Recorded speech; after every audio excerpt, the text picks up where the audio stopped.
Welcome, everybody. Shalom Aleichem, Aleichem HaShalom, to our Ben Weider Memorial Lecture Series featuring our special guest tonight, Mr. Myron Sugarman, the last Jewish gangster. So before we go ahead and start with our special lecture for this week, let me share with all of you a very special Dvar Torah. In the Jewish calendar today, we are Tu B'Av. Tu B'Av is the 15th day of Av. Now, the 15th day of Av is a very, very special day in our Jewish calendar. Why? Because let me quote you a part of the Gemara, part of the Talmud. And the Talmud teaches us as the following. Rabbi Shimon ben Gamliel Omer. Rabbi Shimon ben Gamliel, the son of Gamliel, said that there were no greater festivals for Israel than the 15th day of Av and Yom Kippur. Those are the two most greatest festive days in the Jewish calendar. On these days, the daughters of Jerusalem would go out and dance in the vineyards. And what would they say? Young man, raise your eyes and see which you select for yourself as a shidduch, as a zivug, as a counterpart for life, as your partner for life. The Talmud goes on to list several joyous events that occurred on this special day of 15th of Av. Now, talking about the 15th of Av and the fact that the maidens of Jerusalem would go out and they would, in a way, encourage the idea of shidduch, and boys and the girls would go together and go out on dates in order to eventually marry and build a Jewish home in Israel. Our rabbis teach us a beautiful, beautiful concept of marriage.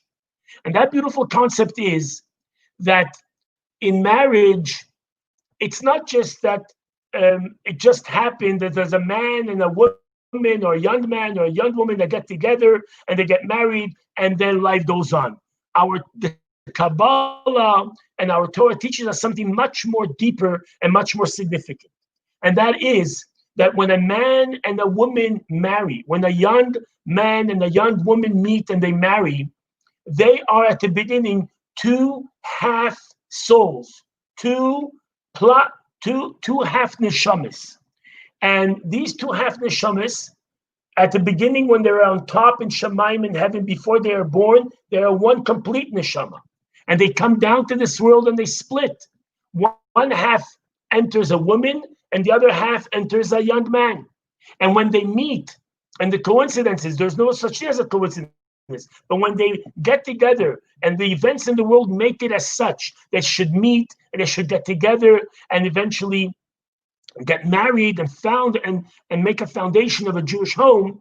This is all part of the great plan that God has for a man and a woman to get together and to marry and to build a Jewish home. Which means at the end of the day, it's not just haphazardly that a man and a woman get married in Jewish religion and in Jewish thought. There's no such thing as haphazard or that happens just like that. The idea is that when it comes to marriage, the Torah tells us we become one whole. We become basar echad, as it says in Bereshit in Genesis. We become basar echad.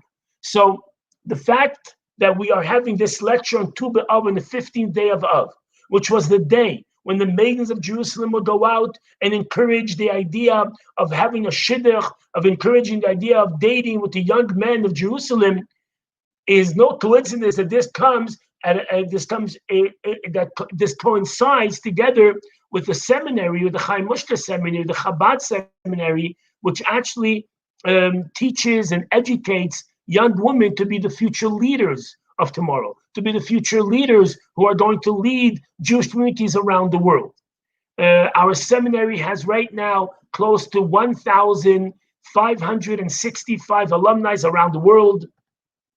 Many of those alumni are directing and are spearheading communities and mikvahs and chadorim and synagogues and community centers around the world.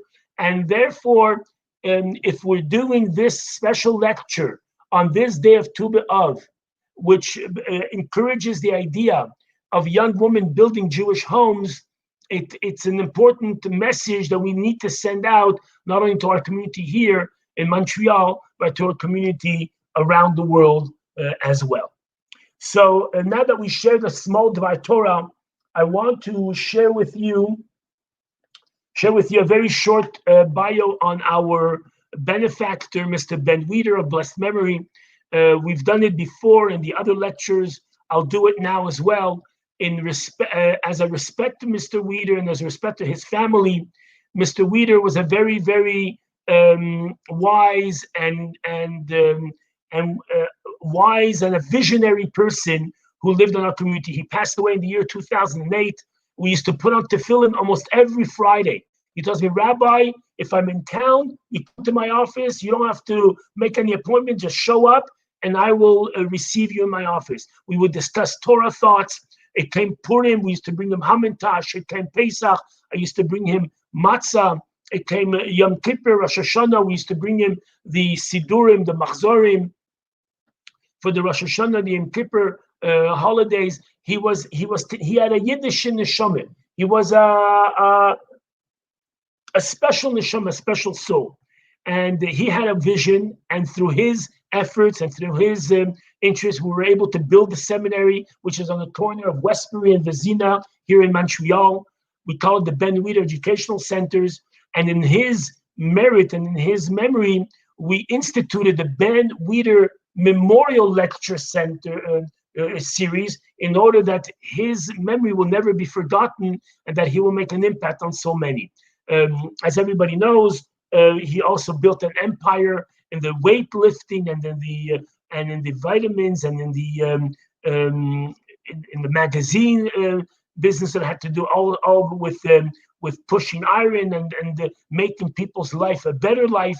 One of the biggest accomplishments, as everybody knows, was that he brought in Arnold Schwarzenegger here to Canada and eventually to the United States as well, through Joe Weider as well, with his brother Joe. In any event, Ben Weider was a good man. Ben Weider was a wise man. And in his goodness and in his wisdom, we are now dedicating these lectures. I want to remind everybody that these lectures are free of charge, but we do suggest a suggestion, obviously up to you, if you could log on to our page, theseminary.ca/donate. Our suggestion is $10. Sorry, theseminary.ca/lecture. Suggested donation is $10. If you want to become a sponsor, you could check off the sponsor, and you'll be able to be a sponsor. And everything that is given is a full tax deductible receipt for everything that you are going to give and donate. Without any further ado, I'd like to introduce and be our moderator for tonight, Mr. Aaron Reimer. Mr. Aaron Reimer, a native Montrealer, began his business career after studying engineering at the Technion and Commerce at Concordia University.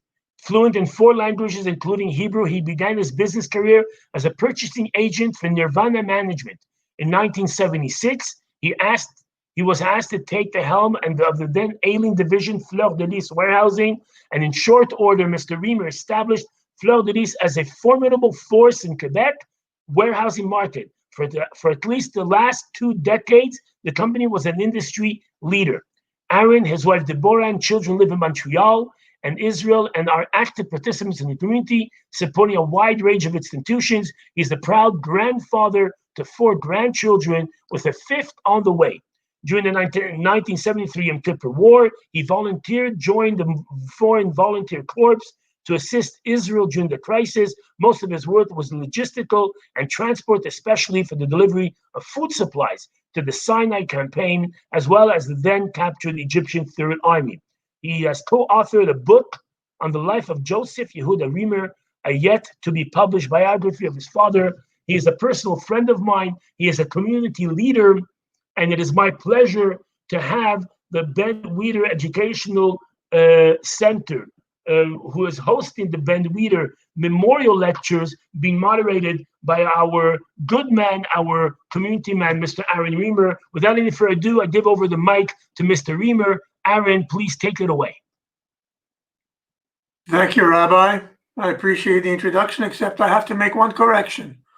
It's no longer a fifth on the way. The baby was born Saturday night, 9:30 p.m. We have a lovely grandson. Mazel tov, mazel tov, mazel tov, Aaron. Beautiful news. Thank you so much for the update. Thank you. So it's a bit of a hectic week this week. It's indeed a pleasure again to moderate another event. I hope not to do too many more of these because they do take a lot of work and preparation. So I've committed for at least 2 more, and then I hopefully will be able to find somebody who can assist after that. But I find that as time goes by, each new event that the rabbi comes up with, and of course with the help of others, really is very interesting. And to find this one, Myron Sugarman, the last Jewish gangster, is really interesting. And of course, everybody will get to hear the story and get to ask questions. A lot of questions have already been submitted. So I'm going to give a brief introduction about Myron. Some of you might have already seen it online. Those who haven't, I'll just give you a quick bio. I'm not going to give you everything because, time is really of an essence here. So Myron Sugarman was born in Newark, New Jersey in 1938. And at the age of 21, he followed his father, Barney Shuggy Sugarman, selling and operating slot machines, jukeboxes, cigarette machines, and anything else that accepted coins and entertained people in bars, nightclubs, and other hangouts around the world. Myron did business with some of the most dangerous characters known to the public, including top-ranking members of the Genovese and the Gambino crime families, La Cooperazione, the Yakuza, and his stories cover everything from his dealings with the fearsome Cali cartel to his attempt to help famous Nazi hunter Simon Wiesenthal track down the angel of death, Joseph Mengele, in Paraguay. And there's an interesting movie on that starring a very famous actor. Traveling the globe, he rubbed shoulders with dangerous men and legendary mob figures like Longis Willman, Meyer Lansky, Joe Doc Stature, Jerry Catena, Tony Bananas, Caponegro, Tommy Ryan Eboli, and many others. Today he lives in Montclair, New Jersey, with his wife Clara. He is semi-retired, but sought after by his counsel by the up-and-coming generation of gambling machine business, to whom he is known as the chief rabbi. He has 3 sons, one of whom is a real rabbi and a well-known rabbinical scholar, and he has 8 grandchildren as well. I'm catching up to you, Myron. Not there yet. Myron Sugarman's memoir, The Last Jewish Gangster, From Meyer to Myron, and remember, very important, Meyer to Myron, is more than just a riveting account of the author's nearly 60-year career as an international outlaw in the field of slot machines and casinos.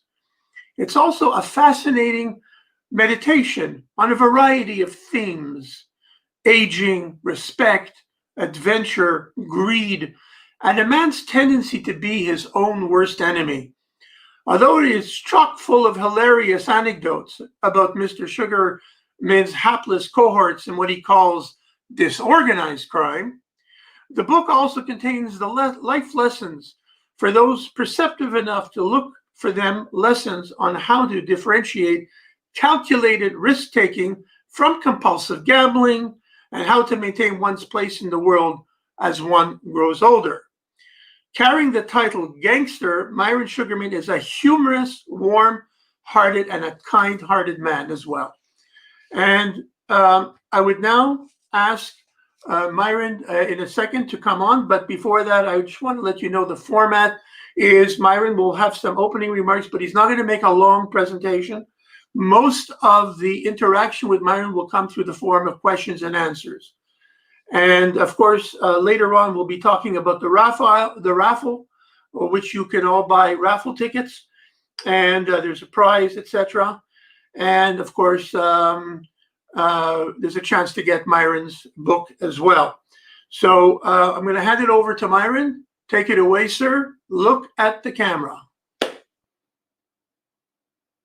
Everybody, it's a pleasure to be here. How am I doing on the camera? Good? Perfect. Okay. So tonight I'm going to try and summarize it, history of the Jewish mob and the remarkable contributions that they made for the betterment of the welfare of the Jewish people, not only just in the United States, but also as far as Palestine is concerned and the United States government. Keep in mind, this is a thought that I shared with everybody, that when you're talking about a Jewish gangster, if he was born in Palestine, pre-state Israel, was raised in his youth in pre-state Israel, he might have well been a patriot, and vice versa. That same thing, the patriot was born and raised in the United States, he might very well have been a gangster. The same mentality. There's a thought that I've been thinking about and I've been developing, and I want to share it with you. And that is, in a way, our Jewish gangster was heroic. Why was he heroic? Because after 2,000 years of living in the ghettos and in the mellahs of Morocco and in the different restricted areas throughout the entire world, for 2,000 years, we didn't fight. And all of a sudden comes the time of the turn of the 20th century, and we're not only fighting in Kishinev with Jabotinsky responding to the massacres that took place, the pogroms and so forth, but we have fighters in the United States. Now, are they the same purpose? Obviously not. One is for the question of patriotism, but I must, in fairness, tell you that the Jewish gangster, saw himself in the context that we're not going to take crap from any other ethnicity, and that was the way it went.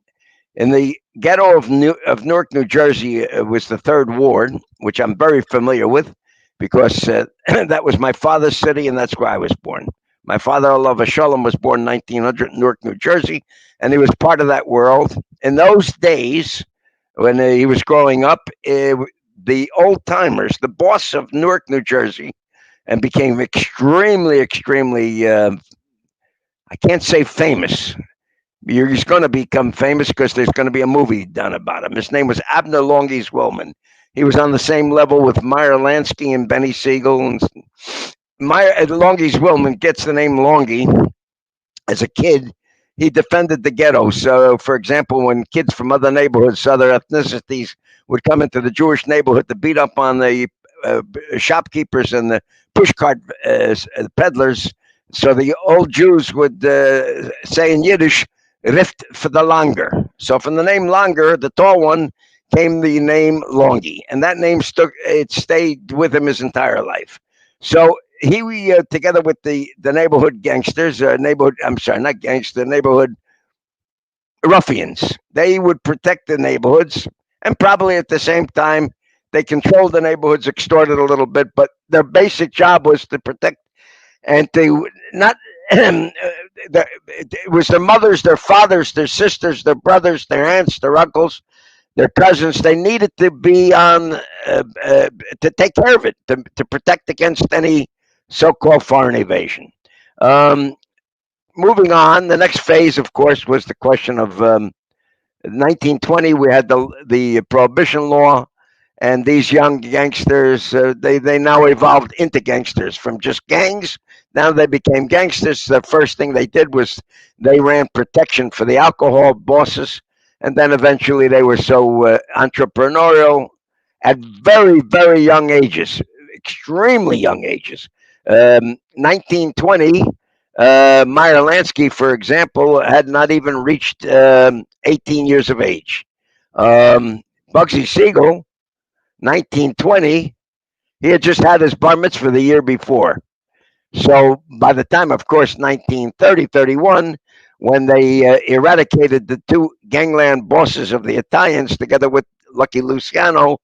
Benny Siegel was 27 years of age. And you think in terms today of the kids, these ages, they just didn't, they were exceptional. We're talking about exceptional people in terms of an acceleration of manhood. Now, again, it was not just a question for the Jew to be a gangster. There was something about Jewish pride that they were not going to play second fiddle to the Italians or to the Irish or to any other particular mob.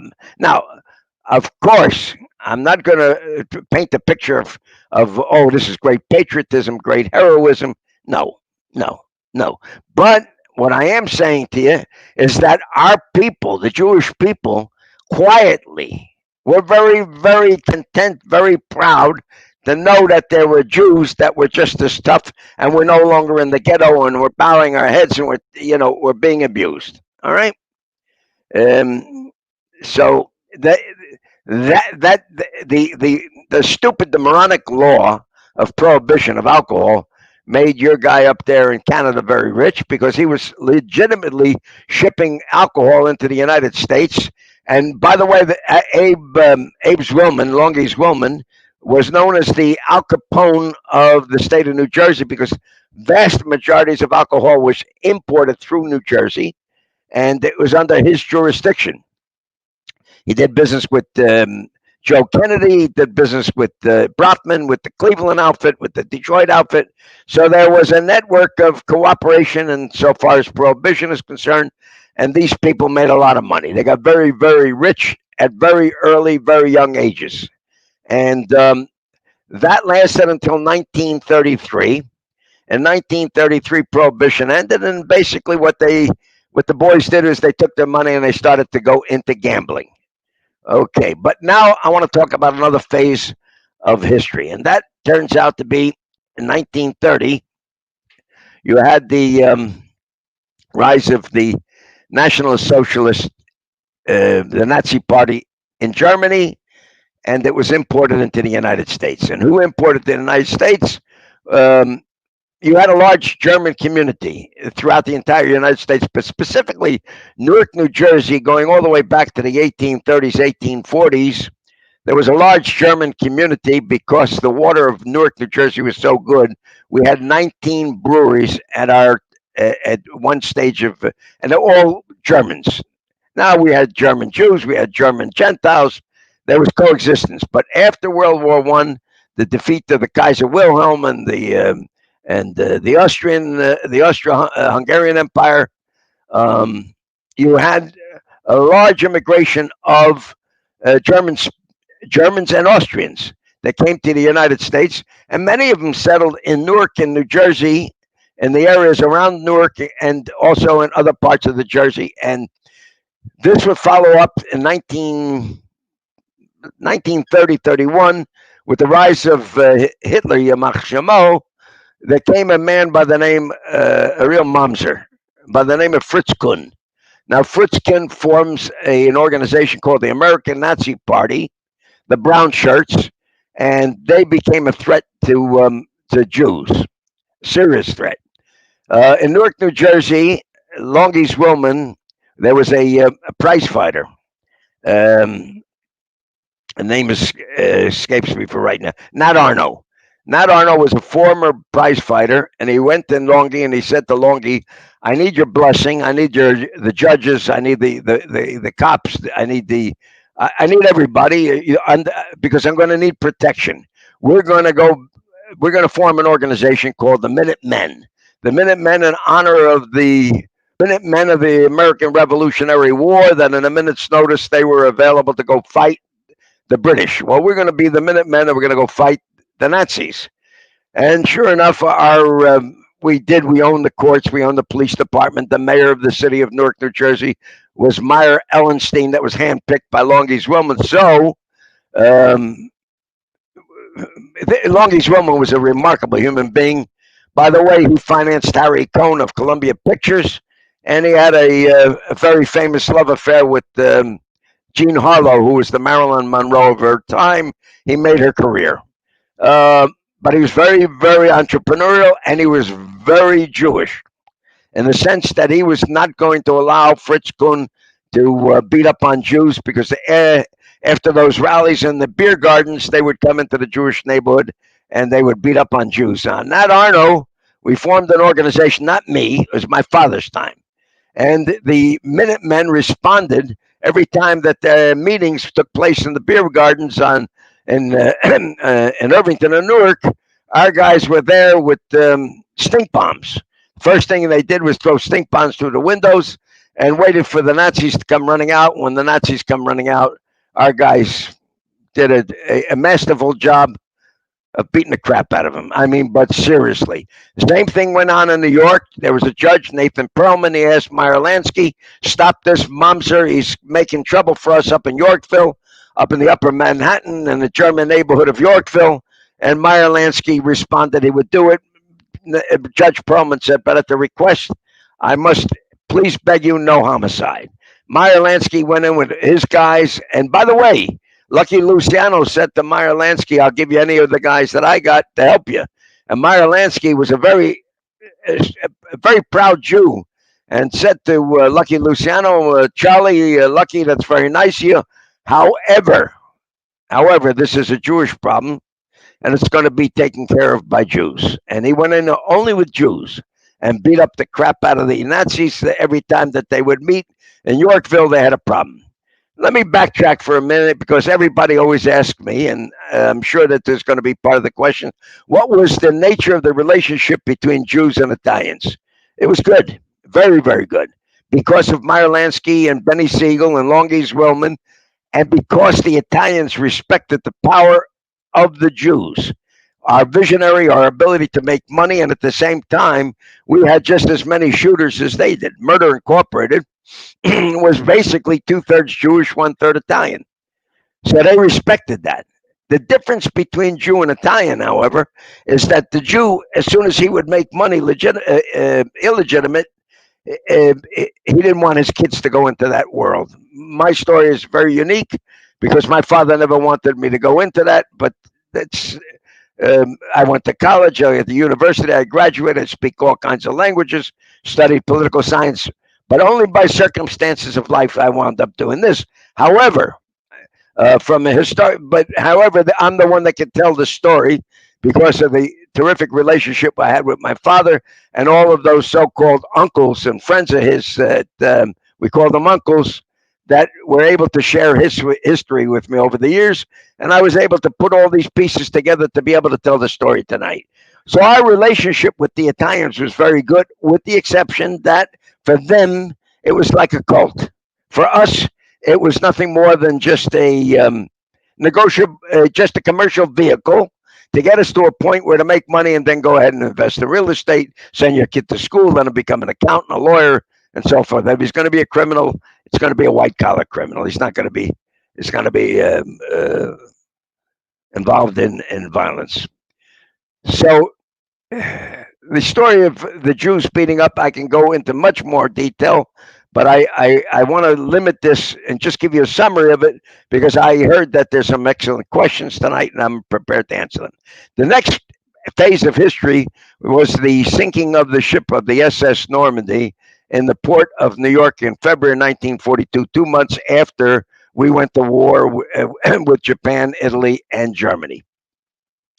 Now, the United States Department of Navy was concerned with the mysterious sinking of the SS Normandy, a ship that was a French luxury ship that was going to be refitted for the purpose of preparing for troops to go to Europe to fight the war.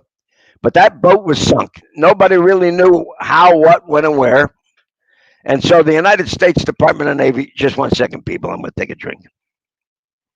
The United States Department of Navy, Charles Heffernan, it was a naval intelligence officer, went to an attorney by the name of Moses Polikoff. Moses Polikoff was the attorney for the mob. and requested a special meeting with Meyer Lansky, Longy Zwillman. Gentlemen, I need your cooperation. We need control over the piers of New York to guard against sabotage and espionage. To make a long story short, we were able to get a hold of of Lucky Luciano, and there were two. Basically, there were two ethnicities that worked: the stevedores, Italians, and the Irish. And we got cooperation from both, and everybody turned into a patriot and guarded against sabotage and espionage. This was a recognition of the mob's involvement. Now, the final chapter, of course, is that Truman recognized the state of Israel 20 minutes after David Ben-Gurion declared the state, May 14th, 1948, but he re-invoked what was known as the Neutrality Act, making it a criminal act to supply weapons and arms to Palestine, to either the Jews or to the Arabs. David Ben-Gurion was desperate. He sent his man Gideon Zislani to the United States, sent other emissaries, see if you can go to legitimate organizations. We need money, arms, weapons, and so forth. Nobody was prepared to cooperate. Nobody was ready to break American law. And so eventually David Ben-Gurion himself comes to the United States. He had an old friend of his from the days of World War I. They were fellow soldiers in the Jewish unit of the British Army. His name was Zemel Resnick. He owned an amusement park in Asbury Park, New Jersey. He was fantastic. He enlisted a lot of people. And then there was Rudolph Sonnenborn. Formed a group called the Sonnenborn Group. And there was a major effort, legitimate guys and gangsters, to supply weapons and arms throughout the entire United States and the Western Hemisphere. That went all the way down to Panama. There was a Jew by the name of High Red Larner that was connected with Al Capone.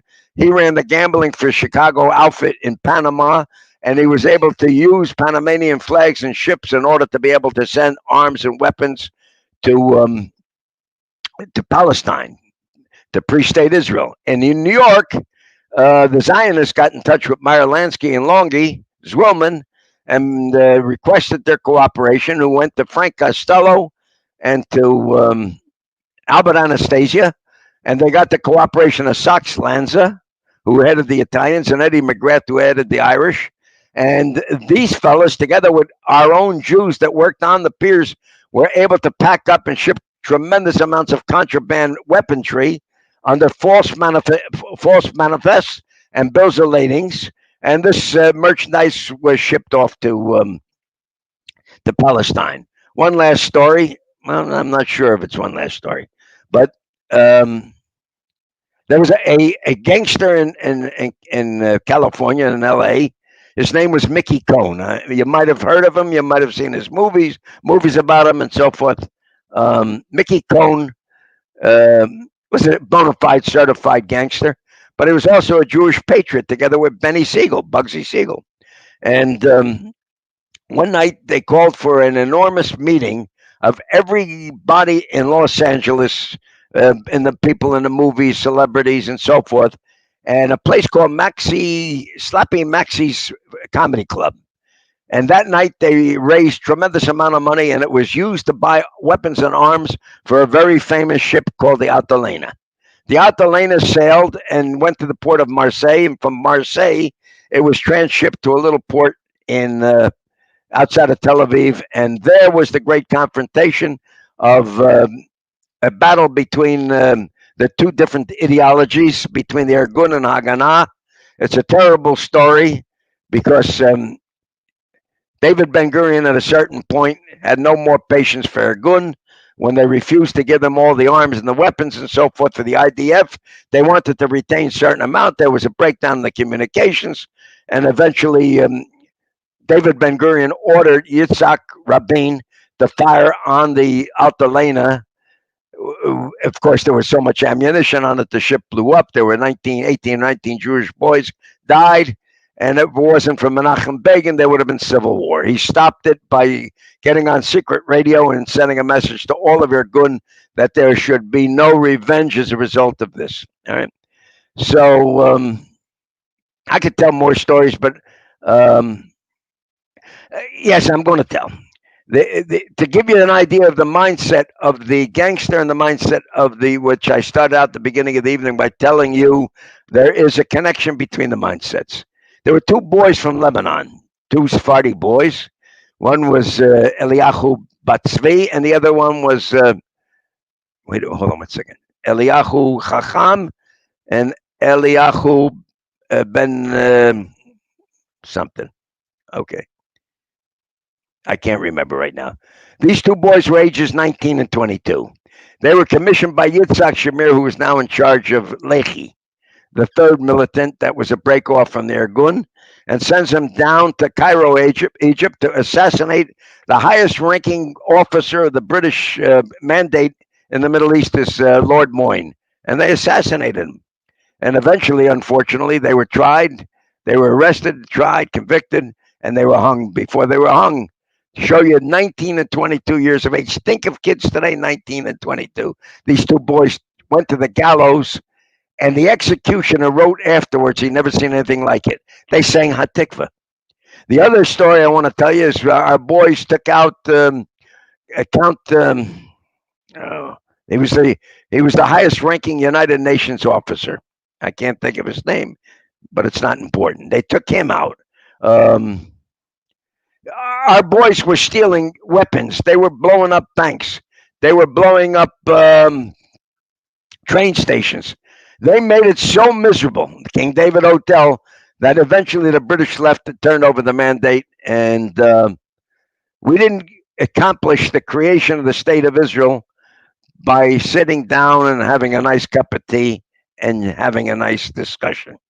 So, people, I think that I'm going to end it here because I got so many more stories to tell. But I got heads up that you got a lot of good questions, and I'm ready to answer all your questions. Okay, go ahead, Aaron. Thank you, Myron. Very thought-provoking, and I must say, very, very interesting. And having gone over some of the questions that have already been submitted, I must tell you, people have read your material. They've read your book. They've read your bio at least, but they've read a lot of, some have read your book, and it shows in the questions. So I'm going to start off, first of all, with the question whether there was any connection between Frumkeit and the Jewish gangsters. Did any of them, even though, you know, you got to be kind of like off the edge to be, you can't really be that frum and also be a gangster, but did some of these people combine Jewish tradition, Jewish morals, and having the kind of relationship, let's say, with their rabbis and with their community in the schools, and still maintain their gangsterism? Okay, it's a very good question. So yes, all of them came from immigrant families. So a lot of them were immigrants themselves. Doc Stacho was an immigrant. Meyer Lansky was an immigrant. So the story of Meyer Lansky, of course, was that, you know, he took the pot with the chulent to go to the bakery. So he had 5 cents to give to the bakery, but instead gambled it and lost so they couldn't have chulent the next day, and he was disgraced. Of course, they all came from Jewish families. My grandmother, she wouldn't drink a glass of ice water in a kosher restaurant because it wasn't kosher enough. And my parents, of course, were the combination of roaring 20s and having parents that were immigrants, that they were religious and went to shul and kosher homes and Shomer Shabbos and so forth and so forth. Now, the question did they all identified as Jews, but they were gangsters. So there was a Jewish pride, the ethnicity as far as a Jewish pride is concerned. Was there any one real gangster? I don't believe Meyer Lansky. Look, Meyer Lansky was a great lover of Zionist state, and just like the founding fathers of the Zionist state, the vast majority of them were not religious Zionists. Theodor Herzl, it's doubtful he even had a bar mitzvah. Chaim Weizmann, David Ben Gurion, and Jabotinsky. None of them were religious. Only Menachem Begin became Shomer Shabbos after he was elected He was made the prime minister because his argument was that I'm not only the prime minister of the state of Israel, I'm prime minister of the Jewish people.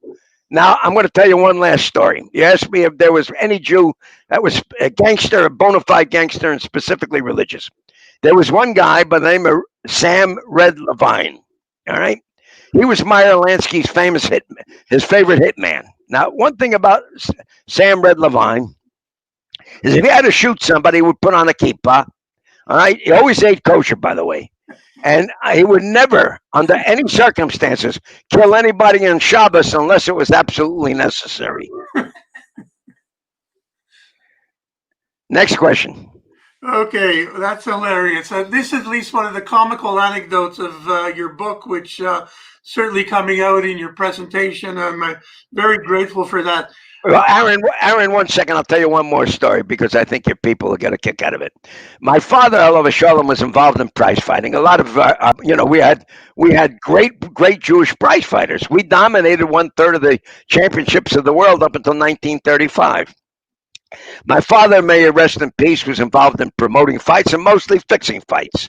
He had a partner by the name of Jaime Kugel. Jaime Kugel was known as the very famous Jewish referee of Newark, New Jersey. All right.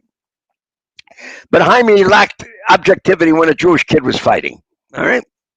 So one night there in Laurel Gardens on Springfield Avenue in Newark, New Jersey, there was a Jewish kid, or what he thought was a Jewish kid. His name was Greenberg. And Greenberg, a lot of those kids changed their names so that the mother and fathers would not know that the kids were fighting. One night, Greenberg's in the ring and they got knocked down, and Jaime goes over to give him what's known as the Jewish count. And the Jewish count went something like this: 1, and he'd wait a half an hour before he'd go to 1.5. All right. Finally, he get to 1 3/4, and in frustration, he couldn't. He leans over and he says, "Greenberg, du bist a dumb Jew. You know that? Afzaluchas, on purpose. I'm giving you deliberately a slow count. Now get your Jew tuchas off the canvas." Greenberg looks up at him and he says, "What's this Jewish business? I'm half Italian and half Irish." Jaime looks at him. He says, "No kidding. 7, 8, 9, 10. You're out." Very funny. Okay. So there was the embargo of shipping. And of course, there was the freezing of the various ports of letting arms go to Israel. At the Port Authority, at least in the New York piers, which were controlled at that time by the mob, what kind of red tape and what kind of hurdles did you have to go through? I'm not talking about the muscle part. I knew the muscle part was through your affiliation with the Italians and the Irish. But okay, it wasn't me. It was my father's generation. Let me tell you, Longy Zwillman and Meyer Lansky had a great relationship with the Italians.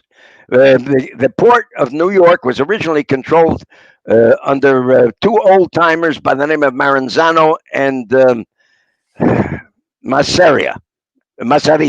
In order to get to the point where the Italians, the new Cosa Nostra would be formulated, Lucky Luciano ordered the killing of both the old timers. And incidentally, it was 4 Jews that killed Salvatore Maranzano. And one of those killers, of course, was Bugsy Siegel, and the other guy was Sam Red Levine. But Lucky Luciano and the mob became the new mob, which was known as the Cosa Nostra. They had 5 different families, and basically, Lucky Luciano was really recognized as the most powerful of them all. Not capo di tutti capi. He didn't want to be that. He says, "Listen, I don't want to start with that." He was a highly intelligent. He was a visionary, and he had a great relationship with the Jews. He made money with the Jews, and the Jews made money with them. The Zionists came in 1948 and 47, 48, and went to Longy Zwillman and Meyer Lansky and said, "Please use your connection with the mob." At that time, Lucky Luciano was deported. He went back to Italy. The port was now under the control of Frank Costello and Albert Anastasia. And there was no such thing as red tape. First of all, everything was manifested under false names. If you're going to ship hand grenades, they're going to be called fertilizer. Dynamite was given another name and so forth. So the bills of ladings read sewing machines, agricultural machines, everything but weaponry. So that's the way they got around it. It was finally detected one day. One of the crates dropped, and one of the dumb longshoremen went ahead and reported to the commission, to the peer. And after that, I think that they had more problems, more complications in shipping. But guys, by the way, got locked up for that. There were one of the cases that I knew of. General Eisenhower became president of the United States of America. He gave a pardon those Jews that were involved, that were former military, were former in World War II, former soldiers, and in the military in World War II. He pardoned them for violating the Neutrality Act of 1939. Next question. Okay. Do you ever at any time fear for your life? Yeah. You fear because you're dealing with people, or not all of them are put together properly or correctly and so forth. There's no guarantee. And I had 2 attempts on my life, and that's one has to believe in God. And when something like that happens, by circumstances of fate, I was saved by. It's an interesting story, but it's going to be too long, and we got more questions to answer. The answer is yes. You never know in that kind of a world. You have people of jealousy, of greed. They covet what you got. They couldn't do what you got, or somebody says a word and it gets into somebody's mind, and there's paranoia, and that paranoia translates into other things. Now, it's no different than anything else on the face of the earth, with the difference are that the consequences are the ultimate justice. So yes, you had to be very careful about the words you spoke. You had to think about what you're going to say before you say them, and then many times you would think what you're going to say and not say them at all, because not saying is sometimes a hell of a lot better than saying. Okay, next question. So I have a question. This is actually my question I'd like to ask you. And that is, at some point in your career, your life, you made a transition from what you were doing as a Jewish gangster to you went on into legitimate businesses. You had a family, you had a life that went on. At what point, one would say, what year, what generation, when it was that you made that transition to normalcy? And what's today's day? Okay, I got the question. Aaron, what's today? Today is what? Wednesday? Yeah. I made the transmission. What do you call it? The transition. Okay, I made the transition Monday. So you're pretty new.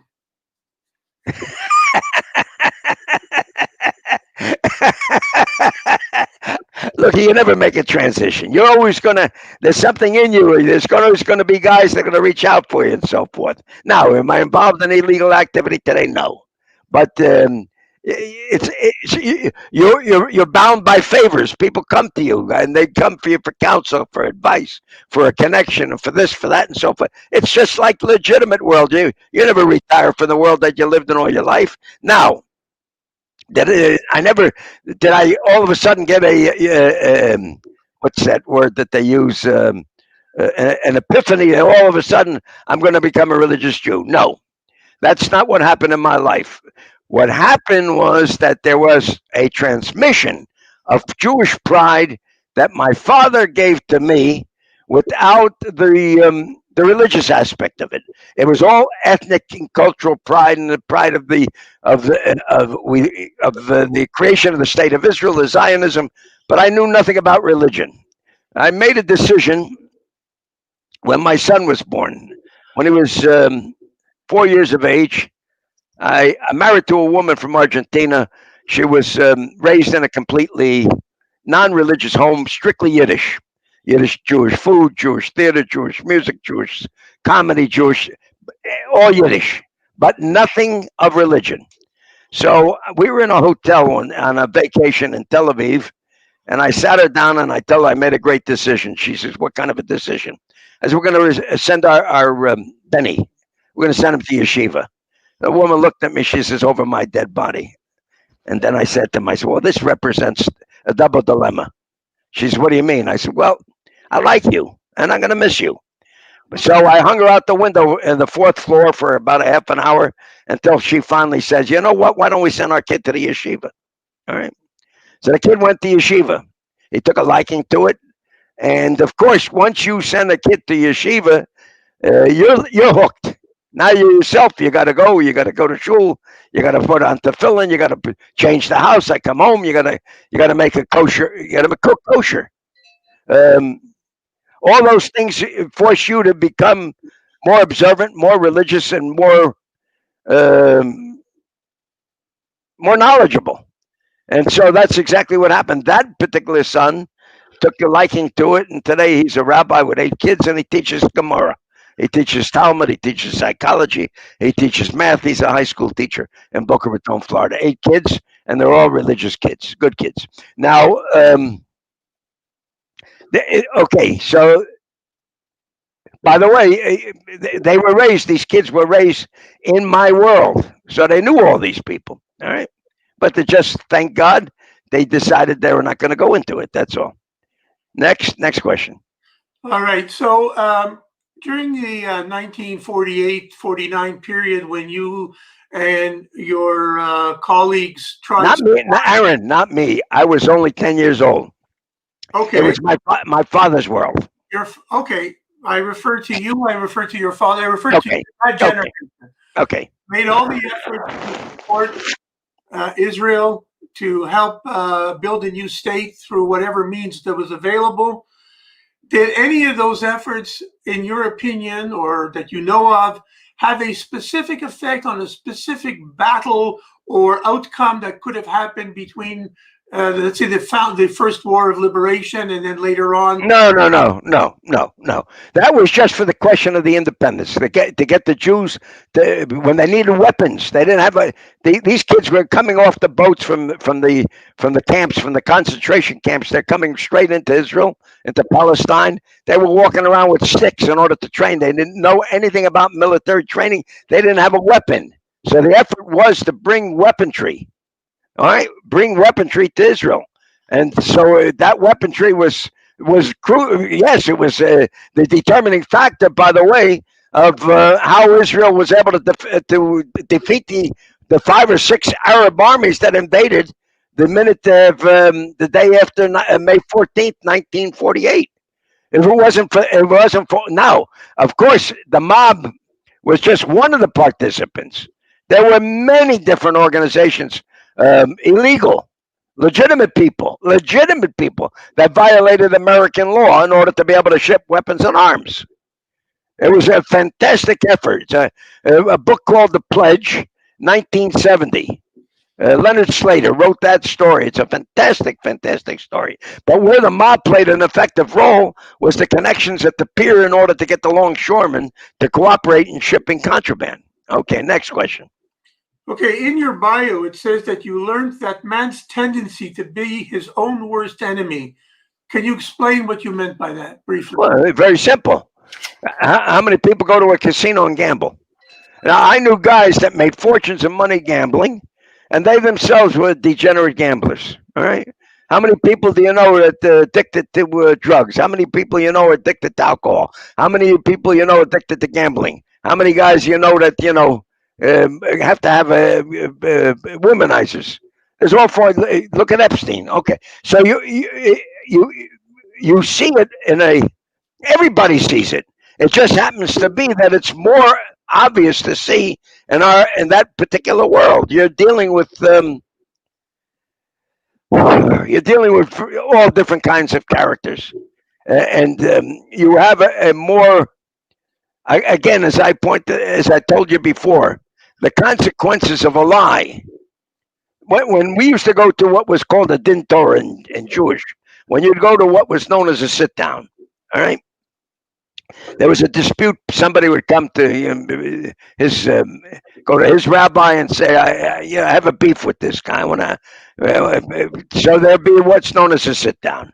Now, I was with a guy from Patterson, New Jersey, very wise, and he said to me, he would say, start off every sit down, with these words. Number one, we're not lawyers. Number two, all right, they put erasers on pencils because to erase mistakes. If it can be said, something can be said in 10 words, don't use 11. And lastly, most important, a lie cannot be corrected. Now, I know of guys, for one word, the wrong word, they got killed. Next question. How old were you when you got seriously involved as a Jewish gangster, and did your parents approve? No, my father was dead. But my father was in the jukebox. Basically, he came out of prohibition, and he was in bootlegging. He was basically in bootlegging. And then he went into the jukebox and gaming business and so forth. But eventually, he ran into he ran with his partners a reasonably substantial business. Of course, it was mob connected, so that you used the mob connections to accomplish what they wanted to accomplish. But he died when I was 26, and my mother, because of the buy-sell, she left the business. And so then I decided on my own I'd go into illegal gambling eventually. I went to Nigeria. I worked for Myron running slot machines with a few Arab gangsters. They had made a joint venture deal. And from that, I learned about the gambling business. So I opened up the city of New York in 1977. I started to run gambling machines throughout the entire city of New York. It was an illegal business. And before long, I knew every gangster in the city of New York, and every gangster knew me. And then it expanded to Puerto Rico, to Florida, and to other states as well. So but it was basically a businessman. The only difference was that I was not acting within the law.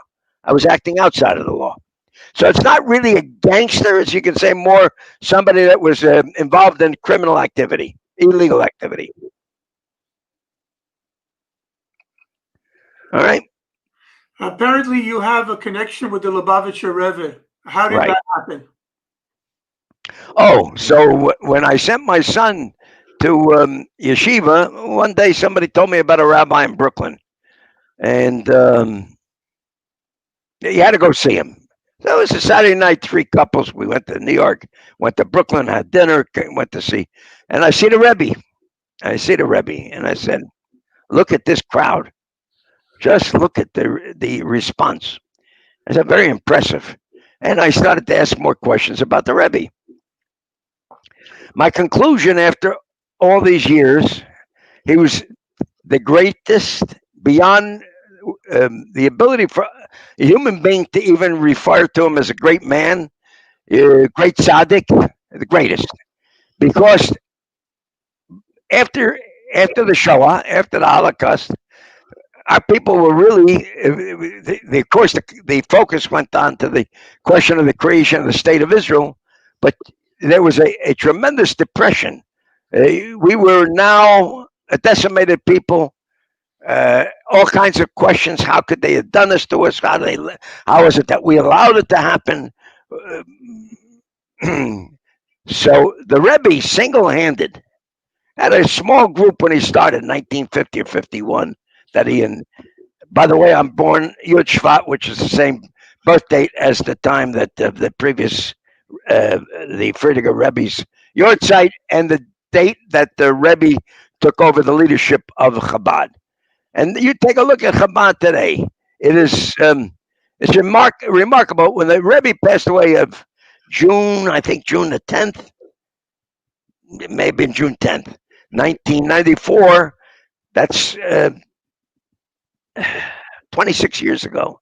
Look at the size of the Chabad movement today throughout the world. The Rebbe in a little office on 770 Eastern Parkway in Brooklyn. Genius, brilliant, incredible. beyond words. Whatever words are you can look in the dictionary to find to describe don't fit. Not enough. Single-handed takes people out of the ashes of the Holocaust, of the Shoah, and he gives us back everything that we need: our dignity, our nobility, and so a pride. So obviously identified. By the way, every time I used to get locked up, my rabbi would run to Brooklyn and get a blessing from the Rebbe. Rebbe said, "Tell Mr. Sugarman check his mezuzah, check his tefillin." Okay, next question. Is it possible, or would it have been possible to tell your fellow mobsters, your colleagues, that you had enough and you wanted to retire without being in danger? It doesn't exactly work like that. You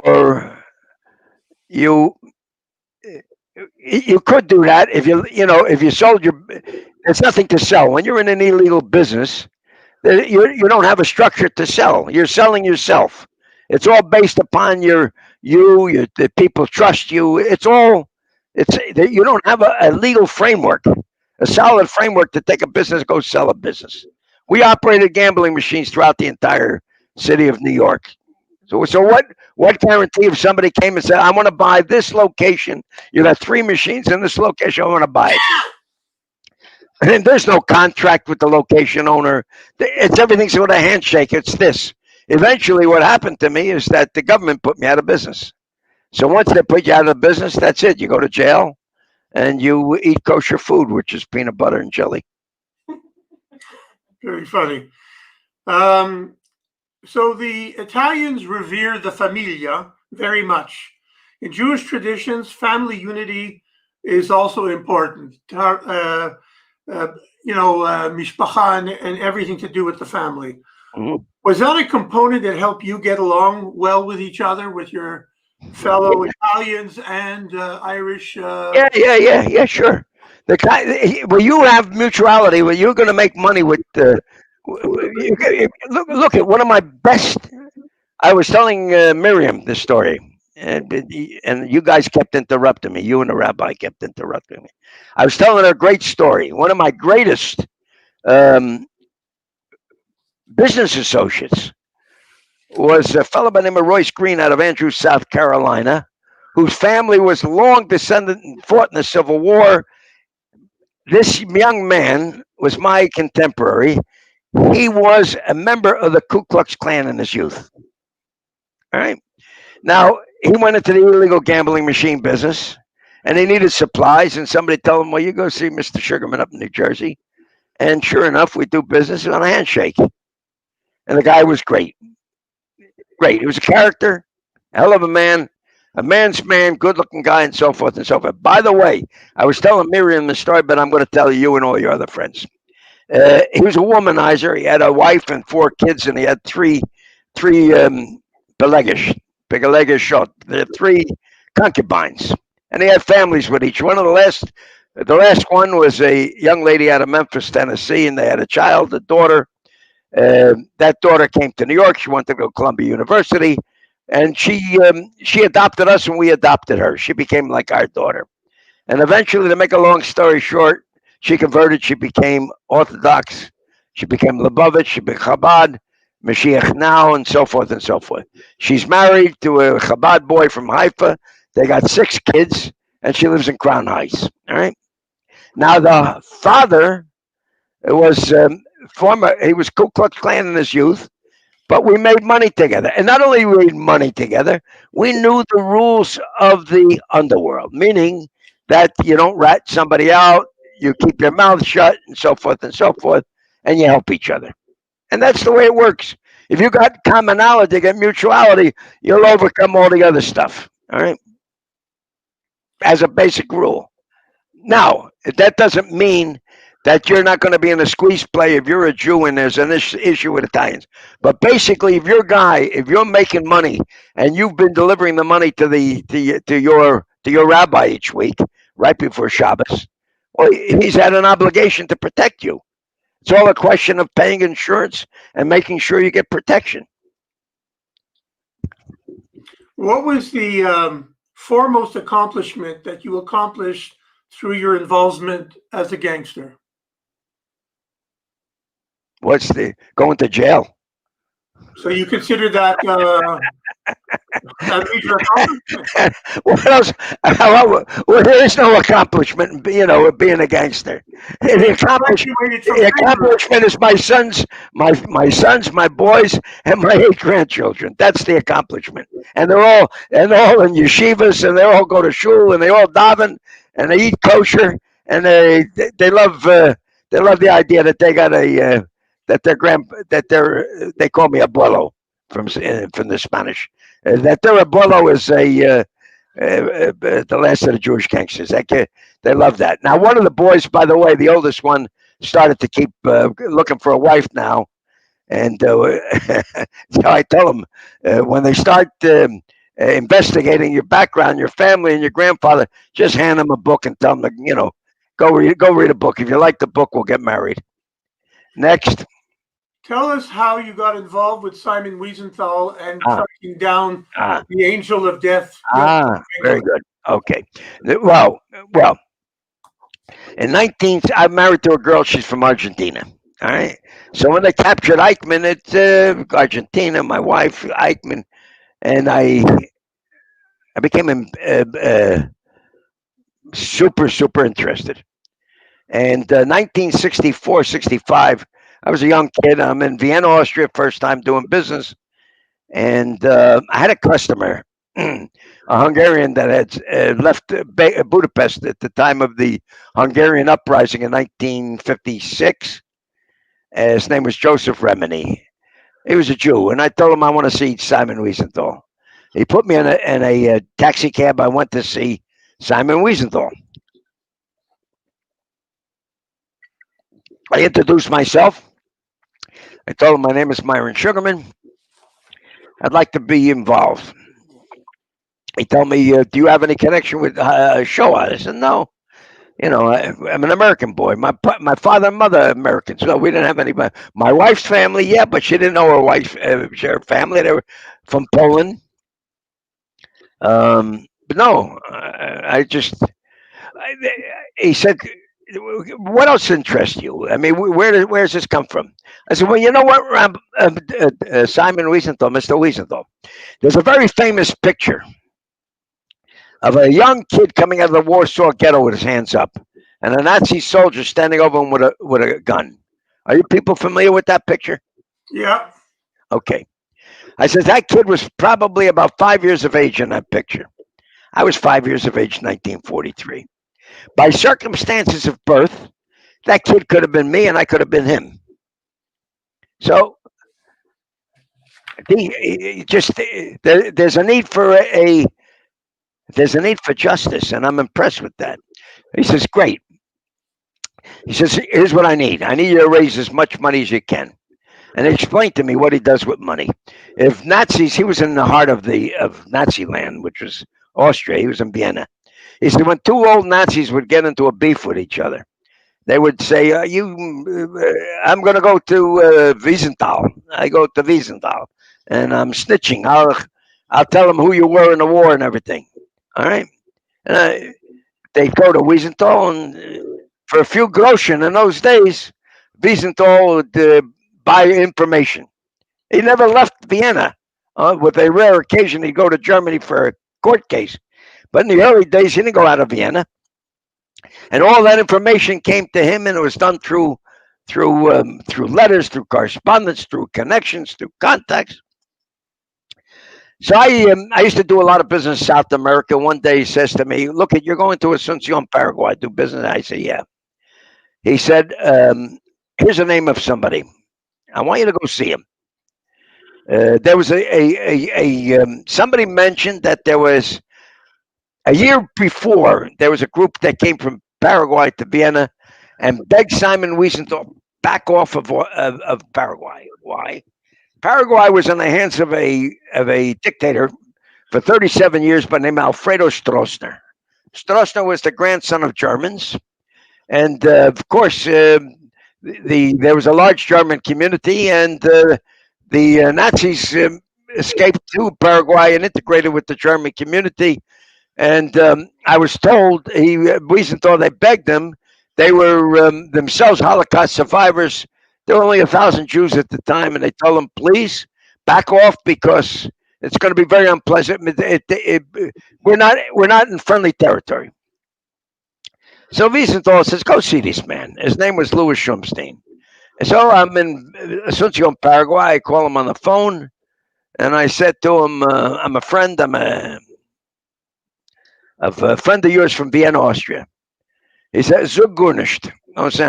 Don't say another word. He gives me an address and tells me to go meet him. I go meet him, and very, very nice man. He explained to me, where you from? I said, New Jersey. Where? Livingston. Nice place.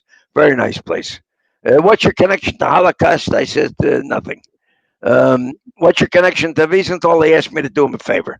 He said, please pick up any information from you that you could possibly give, so forth and so on. So he says, look, young man, you're a young man, nice young fella. Go back to your hotel, do your business, sell your slot machines, and then get the hell out of here. All right? And I don't mean to be rude, but if you need anything while you're here, call me. But nothing to do with Nazis. You don't understand? This is Stroessner country. This is Alfredo Stroessner's the dictator, and you ask too many questions, you're going to get killed. And okay, so I go back to the hotel. I said, you're absolutely right. I have no right to, I just did this at the behest of Dr. Wiesenthal. No problem. Good luck to you and so forth. That afternoon, used to go, because it's on the equator, you'd sleep and you go do your business 4 or 5 o'clock in the afternoon. You take a shower, you go out, and the phone rings, and I'm in my room. I'm ready to leave, and all of a sudden, it's Louis Shumstein, and he's downstairs. And come on down. So I go down to the lobby, and he tells me, he says, if Mengele was to walk in this hotel right now, I'd kill this son of a bitch. Oh. He says, look, I am going to cooperate. He says, there was a sighting of Mengele, but I can't go into any more detail. I don't want to put these people in jeopardy. About a year later, I'm on an airplane going from Asunción to Buenos Aires. And there's an old couple sitting next to me talking Yiddish, and I tell them, ich bin euch a Yiddish Bucher. I speak Yiddish. Not good, but certainly enough to say hello, how are you, and all the rest. So they said, what were you doing in Asunción? I told them, gambling machine business. Do you know people? You know any Jewish people there? I said, yeah, I know Louis Shumstein. You know Louis Shumstein. Were you here last year? I says, yeah. He says, are you the Jewish boy that's friendly with Dr. Wiesenthal, Simon Wiesenthal from Vienna? I says, yes. Woman tells me, I'm going to tell you a story. She says, I was in a concentration camp in which Mengele was the operator there. And she said, we have a dry goods store in the central part of Asunción, Paraguay. And I'm in the store all by myself one day. And who walks into the store? Joseph Mengele with 2 of his henchmen. She said, when he saw her and her reaction, because she froze, she recognized Mengele immediately. She froze. He froze. His bodyguards take him, put him in a car, and off they went. All right. So the sighting was confirmed, sent to Wiesenthal. Wiesenthal sent it to Mossad, or whoever they sent it to, and tell Israel. Anyways, to make a long story short, Mengele allegedly died offshore swimming in Brazil. Okay, next question. Did it ever become too dangerous to deal with the mobsters? Was there an indebtedness that formed, or did they just like the Jews better than, let's say, the Nazis or other groups? No, you make money. Everything's money in this world. With no money, no honey. You don't go anywhere without money. If you're going to make money with somebody, I just got done telling you the story of Royce Green. He was a member of the Ku Klux Klan. He never brought up anything about Jews, although he couldn't help himself from time to time. His wife used to say, you can't keep using that expression. You're going to Jew the guy down on... And he just couldn't. Listen, that's part and parcel of their world. Now, if you want to start to get into an argument and say, hey, you can't talk that way, he doesn't even understand what he's doing. All right? He didn't even understand when he went to his grandson's Brit Milah at the 770 Eastern Parkway in Brooklyn. But he made money with me, and I made money with him. And he would come to our house, and he would tell Miss Clara, "I want to eat your food, Miss Clara, 'cause nobody cooks like you do." And that cuts away a lot of stuff in life. But you can't be super sensitive to each and every situation. So, oh, he was a Ku Klux Klan guy, or the Italians. How many times they would say, "I got to go see my Jew lawyer." Your world is a little bit broader than that. All right. Now, if a guy came at you and called you a dirty Jew, that's something else. Now it's you're declaring war. You want to declare war? Well, you want to go that way? We go that way too. I have guys that took care of that for me. Go take this guy in the back and explain to him the Bible. Okay, next. So we're basically almost ready to wrap it up. One or two other questions, and some of it is not necessarily specific to your story, but one of our readers writes, "Do you know why so many mobsters tend to have nicknames?" Let me ask you a question. Who's the Rambam? Rabbi Yosef ben Maimon. No, Rabbi Moshe ben Rayman, right? Right. But he was referred to as the Rambam, right? Right. Who's Rashi? Rabbi Shimon. Ben Isaac and Yitzhak. Yeah. Okay. It was a Shimon or was a Shmuel? Anyways, the point of the matter is Shlomo Yitzchaki. okay. So thank you, Rabbi. I'm impressed. The point is this. The point is that you give guys names because it's so much easier. We had guys like Soda Pop. We had Out to Lunch. We had Louis Red. You had Fat Mikey. That was an easy way to identify a guy. And also at the same time, you don't have to know people's last names. So that if you ever question, do you know this guy, Ravioli? I don't know Ravioli. What's his last name? I don't know what Ravioli is. I don't know his last name. Well, you call them, by different names. It was so much easier. Petey Red, Fat Mikey, Soda Pop, all different kinds of names. Harry O, Louis Kicks. So much easier that way. Okay, Myron. So I'm going to. This will be the end of the Q&A. And I just want to remind everybody about the raffle. And I think we'll ask the rabbi to confirm exactly what's in the raffle.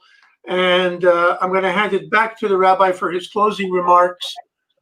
And Aaron, one point. If people want to buy the books, let them buy it through your Chabad there. All right. I'll send books to the rabbi. All right, and the rabbi can go ahead and sell. Right, but we're also giving away some books, so those. Well, how many people are watching? How many people watching this tonight? A few hundred. We don't know exactly. We'll know only after the night. Probably 1,000 by the time we're finished. So okay, so there's going to be people that are not going to be able to win the raffle. So they're going to want to buy the book. They're going to want to learn how to become a Jewish gangster. All right, it's all in the book. It's perfect instruction. I got to make sure I don't let my son read it. Mate, there's a lot of. Myron, Yes, Rabbi. Myron, I want you to know. I mean, I've been listening with both ears and very attentively at your story, at your life story. And so before I go further, number one, I want to give you a big yasher koach to you for being here with us tonight and informing the people on what it means to be a proud Jew and what it means to be a proud member of Am Yisrael Chai. Through your efforts and the efforts of the people around you, you're able to, like you said, discourage immensely the idea of anti-Semites and the Nazi Party in the United States, but even more so, helping Israel with ammunition and arms through the Irgun and through taking the connections that you had on the docks of New York and the docks of other cities. Most importantly, I believe that this lecture that we had tonight brings out the pride that each and every Jew should have in their people, in our Torah, in our continuity, and the faith in God that we have, that we're here for one another. Rabbi, I just want to make one comment. I'm sorry to interrupt you, but Go ahead. I want to go back to the question of my own connection to being Jewish, or to I made an intellectual decision. The pride of being a Jew is something you have in you. All right, you get it from your parents and so forth. It's only going to last one generation. I am one of the rare cases of that world that where I can tell you my kids Shomer Shabbos, my grandchildren are Shomer Shabbos, so forth. I took the baton from my parents who were not Shomer Shabbos, who didn't go on. I used to go on Saturday mornings, ages 9, 10, 11. I used to go to Newark Athletic Club and take boxing lessons from an old Jewish prize fighter. So I didn't start to think in terms of religiosity or to the practice of religion until I was 34 years of age, when it was time to send my son to school. Now, the conclusion was that by ethnicity alone, by Jewish pride alone, on the basis of I'm Jewish, I got it from my father, I got it from my mother. No, that's not going to take us into the next generation. There can be no Jews without Judaism. That's a decision, that's a conclusion that I reached, and a decision that I made. All right? Now, am I the best practicing Jew on the face of the earth? No. I go to Chabad, and if guys are davening too loud sitting at my table, I tell them, be quiet, I can't talk. All right? I can't talk to my friends here. You're davening too loud. Now, you want to daven, go sit at some other table. This table's reserved strictly for talking. I go for the camaraderie. I go for the pride. I go for that's my country club on Saturday. All right. I go and have a drink with the boys. We eat a little chula. We have kibitzing.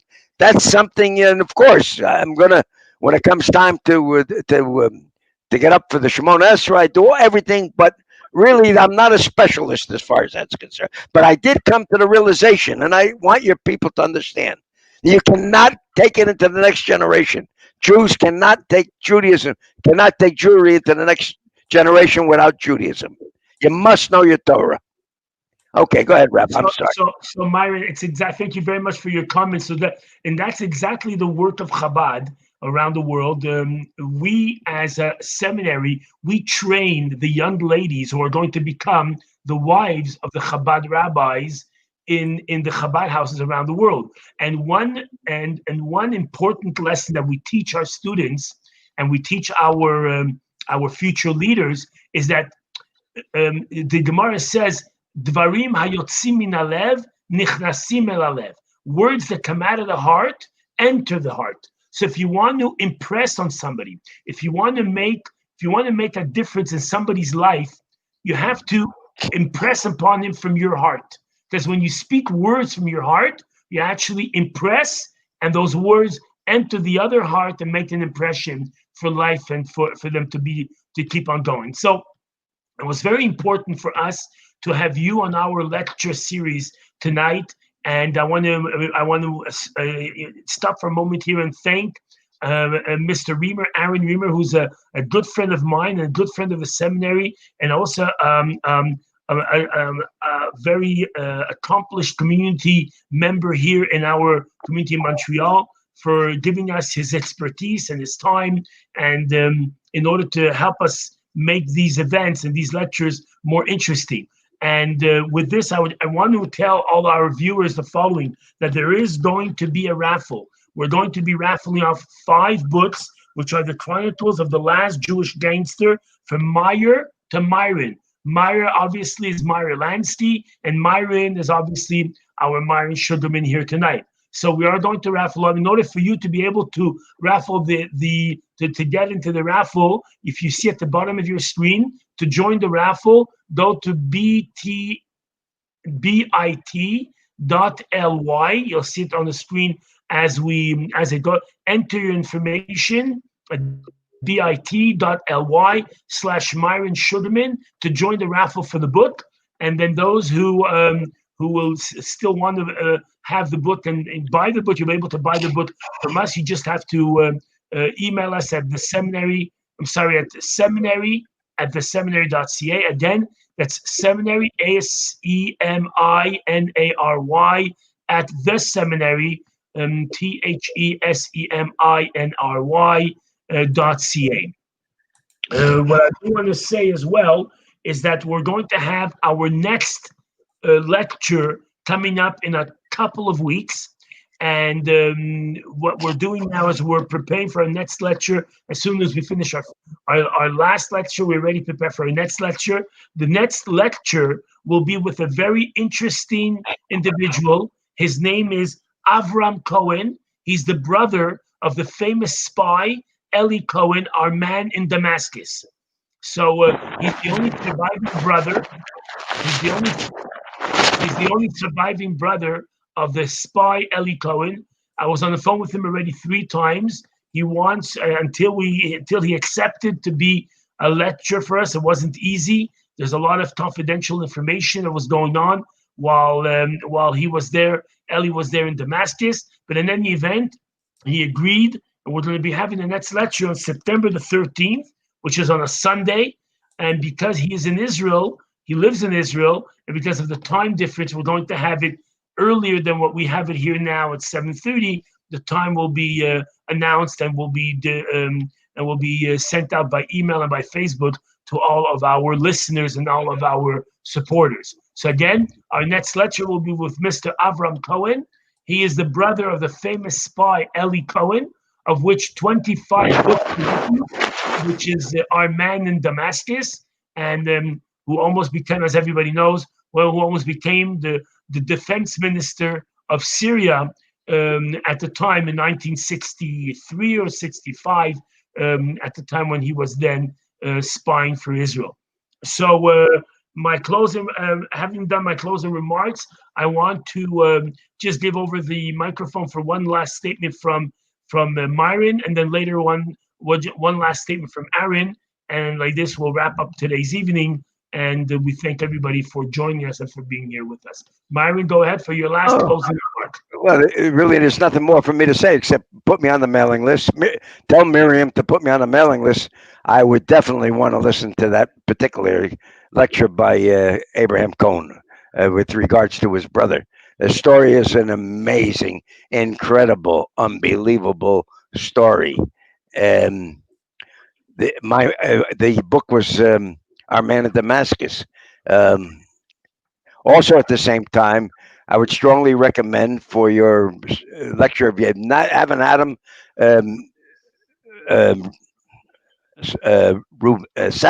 Sassy Reuven. Are you familiar with the name? Absolutely. He's great. He's on our lecture list as well. He will be one of our lecturers as well. He's great also. Okay. Thank you for having me, people, and God bless you. That's all I can say. Thank you very much, Myron. Great work. Thank you so much, Myron. Aaron, closing remarks before we wrap up. Just that I'm continue to be honored to be able to help you with this project. I believe based on the comments that we keep receiving, the emails and follow-ups we keep receiving, I think we're becoming one of there's many so-called Zoom conferences. There's many events that occur from many organizations. There must be, I don't know, dozens from Chabad alone, but from many organizations, Zionist universities, schools, whatever. There's a lot of stuff happening online today. But I have to say, based on the reactions we're getting, we're certainly making an impact. And not just in Montreal, but we're making an impact in the United States, in Israel, and we have viewers all over. So I'm certainly motivated and honored to continue to help. And I wish everybody keeps watching their links when they get them. Log in, follow what we're doing. And please, my last word is, if you could make a donation, it would be grateful. We don't have a fee for anything here. We just ask that you use your heart and your mind to the best that you can. And as far as the raffle is concerned, try that as well. Thank you very much, and Laila Tov. Thank you so much, Laila Tov, to everybody, and have a great week and Shabbat Shalom.